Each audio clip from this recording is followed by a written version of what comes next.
Anthony Thompson. I'm originally from Los Angeles, California, and this is the clarinet. I started playing the clarinet when I was 11 years old. I joined the junior high school band, and so basically the instrument is made of 7 pieces. The bell, the lower joint, the upper joint, the barrel, the mouthpiece, the ligature, which is this metal part here, and the reed. And the way we make the sound is when we blow into the instrument, the reed vibrates against the mouthpiece. So we create what we call an embouchure, or mouth position. We press our lips firmly around the mouthpiece and reed, and we blow.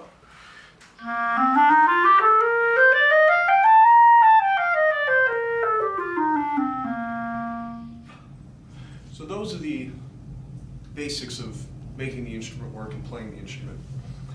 But in the last 50 to 75 years, composers have tried to expand the sound qualities of the instrument. And so we have what are called extended or contemporary techniques for the clarinet. So a number of years ago, they started with things like flutter tonguing. It's a very basic, now a basic technique, where while we blow, we make a sound like this, where we're rolling our R's as you would in when you would speak Spanish, for example. So when we play, it gives the sound a little bit of a roll or a rumble. So composers will sometimes ask for that. Some more interesting and maybe harsher sounding techniques are what we call multiphonics, where the instrument can play more than one note at a time. Now these can be quite harsh, or they can be a little bit more consonant. So some harsh ones would be sounding like this.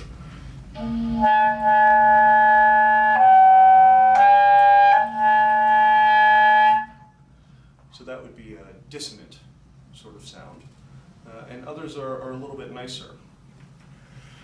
So I could play the interval of a fourth.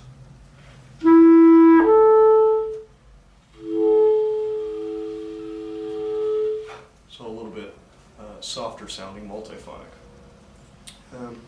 Another thing that composers will often write is something for very rapid articulation.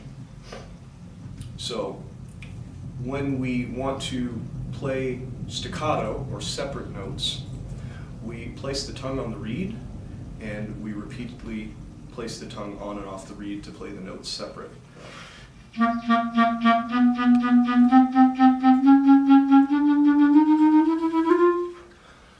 But unfortunately, there is a limit to how fast we can do this. So if a composer asks for something a little faster, we will use the syllable T, where the tongue touches the reed, and then use the syllable key, where the tongue is off the reed. So instead of T, T, T, T, it's tiki, tiki, tiki, tiki, tiki, and we can do it a lot faster.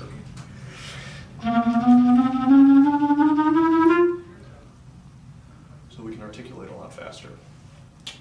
Another technique that we use is called circular breathing.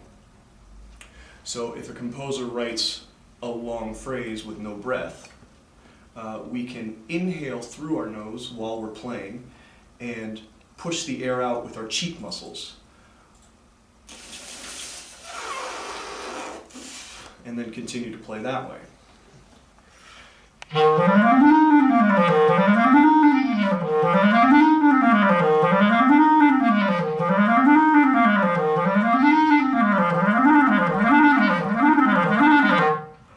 So we can play really long phrases by circular breathing.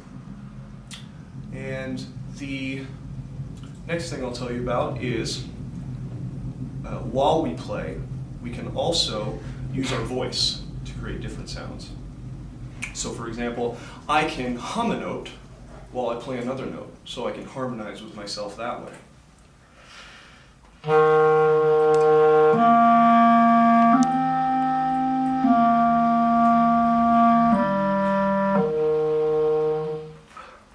So if I want to create a nice nicer sounding harmony with myself, I can hum and play. Now, another thing that we can do is essentially scream really loudly into the instrument while we play. And so composers have sometimes written things to simulate a guitar riffing with distortion. And so that screaming into the instrument can create that distortion sound.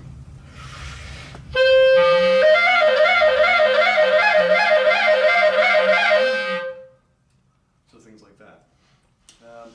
And the last thing I think I'll tell you about is quarter tones. So we have the regular chromatic scale where we play the 12 notes, C, D, E, F, G, A, and B, and all of their sharps or flats.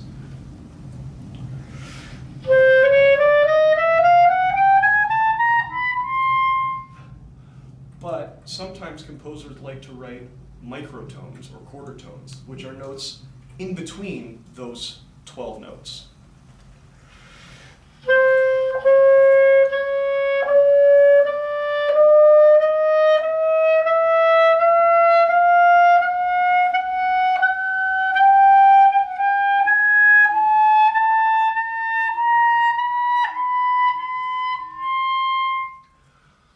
So we have opportunities for some more sounds and different notes in between the regular 12 notes that we're used to. And that those are some of the extended techniques that we use on the clarinet that you can write for. And I look forward to working with you and hearing what you guys create in March. Thanks very much.